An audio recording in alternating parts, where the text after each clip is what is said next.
Your Domestic Energy and Jobs Act, which I found very interesting, you've partnered it with highway development and other infrastructure development, which of course requires some federal dollars. And it began to help me think about what is, every one of these energy options that we're thinking about, whether it is soft incentives or partnership incentives from the government or what may be going on in the state level, it requires some level of environmental, or I don't mean environmental side, but some ecosystem. In your case, would be highway development.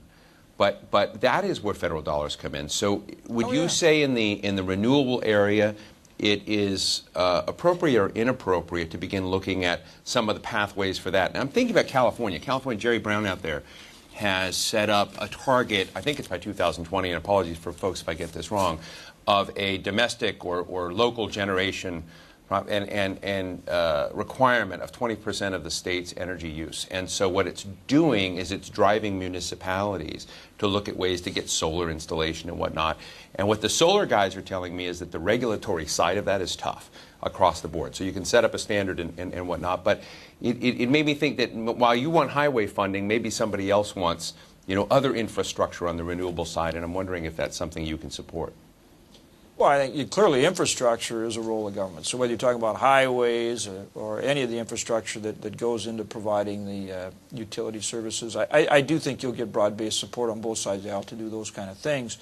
But I think you're going to have to build the kind of legal and regulatory climate that really encourages, the private investment. I think that the federal government will continue with the basic research aspect, but I think in terms of, the direct incentives, that's going to be hard to do, particularly with our fiscal situation. But energy is an incredible opportunity, not just in terms of creating more energy, low cost, good stewardship like I talked about that makes us competitive in a global high-tech economy, but creates a lot of jobs and also a lot of economic activity that will help us with our deficit and our debt.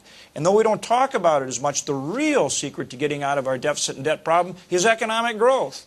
Energy is an incredible opportunity from that standpoint. So to your point about infrastructure, yes, I think you can get broad-based support for investment in infrastructure combined with the right kind of legal and regulatory environment that will stimulate the energy development. But all forms of energy, be they fossil fuels or the renewables, solar, wind, you name it. I was just talking about wind over here a minute ago. We've got to get them competitive in the marketplace and figure out how to do that. And I think technology is the key, hence my point about basic research as a role for government. The direct subsidy is going to be a difficult proposition, I think, both now and going forward, and you're already seeing that. How big, you heard